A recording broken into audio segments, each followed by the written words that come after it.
Marc-André et Mélanie de l'équipe Qui Roule. C'est une équipe de policiers de la région de l'Estrie. Marc-André a 50 ans puis il est dans une forme exceptionnelle. Luc, tu me disais que l'équipe Qui Roule est une des équipes qui avait le plus à perdre en s'inscrivant à l'émission. Oui, ce sont des gens formés déjà avec en sauvetage, ils ont déjà des formations de toutes sortes, qu'on va avoir un peu de besoin.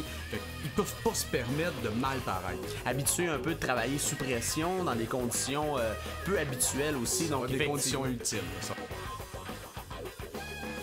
Marc-André a jeté sa feuille d'inscription après ma barre. Et ensuite, c'est sa fille qui lui a dit « Pense que tu serais capable » et c'est ça qu'il a décidé. Il semble pas trop épuisé que notre participant Marc-André, hein? Alors, probablement assez d'énergie pour compléter la deuxième portion du parcours. Tu sais, Patrick, qu'on peut aller sur le site de ultime.tv pour s'inscrire en tant qu'agent spécial pour vivre des missions de ce style-là à chaque semaine. Et les bonnes performances seront certainement un avantage pour l'inscription de l'année prochaine. Marc-André, qui est en ascension présentement, a eu la présence d'esprit d'aller chercher une microfiche. Il avait vu l'équipe devant lui aller la chercher, puis il l'a pas oublié.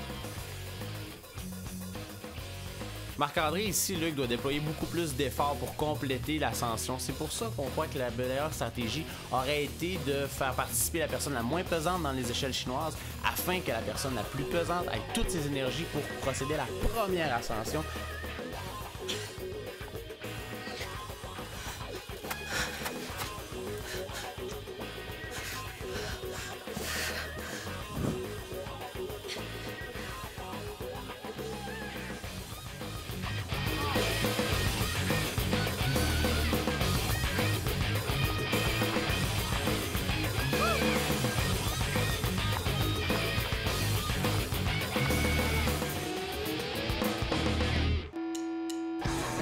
Alex et Marie-Hélène de l'équipe Génacol représentent les Laurentides.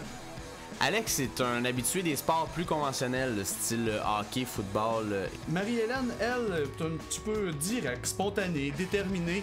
Elle pratique le karaté à un niveau assez élevé. Alex, très attentif, remarque la microfiche et accumule une de plus pour son équipe.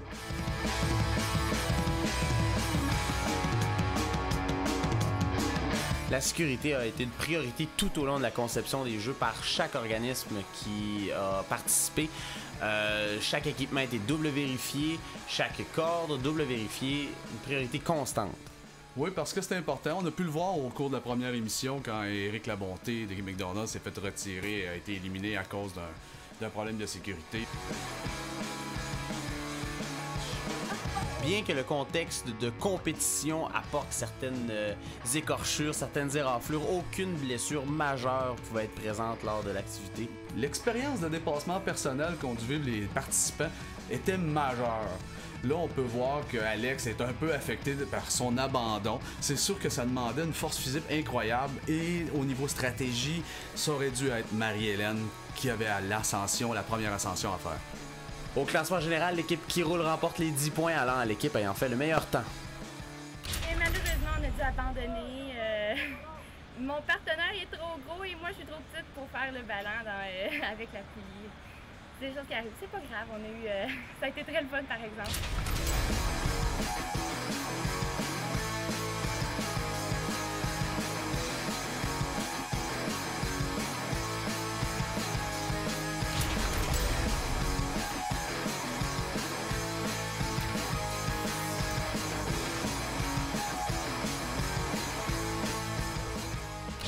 Dans l'agence ultime Génacol, chaque minute est comptée.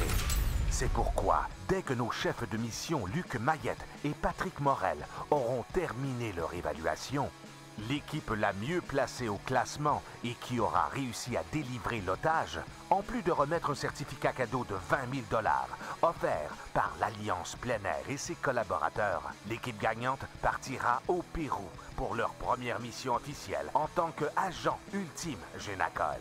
Leur première mission sera composée d'un volet humanitaire. Le tout offert par Passion Aventure.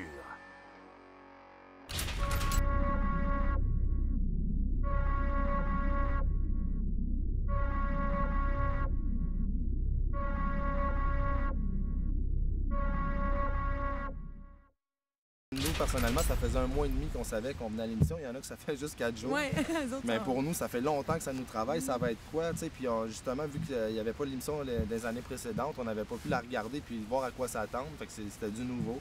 Le campement, en fait, je pense qu'il a surpris pas mal de personnes qui n'avaient pas l'habitude de faire du camping.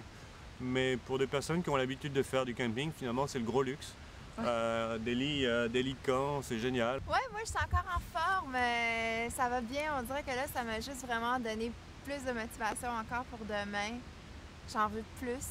Je sens mes cuisses déjà après la première journée. On est quand même ici depuis 7 h le matin, il est 10 h 30.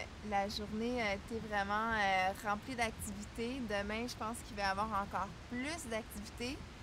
Donc, pour moi, la clé, ça va être de vraiment bien m'étirer le soir avant d'aller dormir parce que demain, je peux pas attaquer la journée avec des douleurs musculaires. On est plus motivé que jamais, le stress est tombé, on sait un petit peu où s'enligner. C'est l'inconnu, là, mais disons que vraiment, là, on sait plus à quoi s'attendre. Je vais vraiment vous féliciter pour votre esprit d'équipe. C'est le fun de voir que vous encouragez des autres équipes en plus de votre équipe. Je trouve ça vraiment beau. Puis là, en plus, c'est la dernière aujourd'hui. On commence peut-être à être fatigué un petit peu. Hein? Oui. On continue à encourager. C'est vraiment le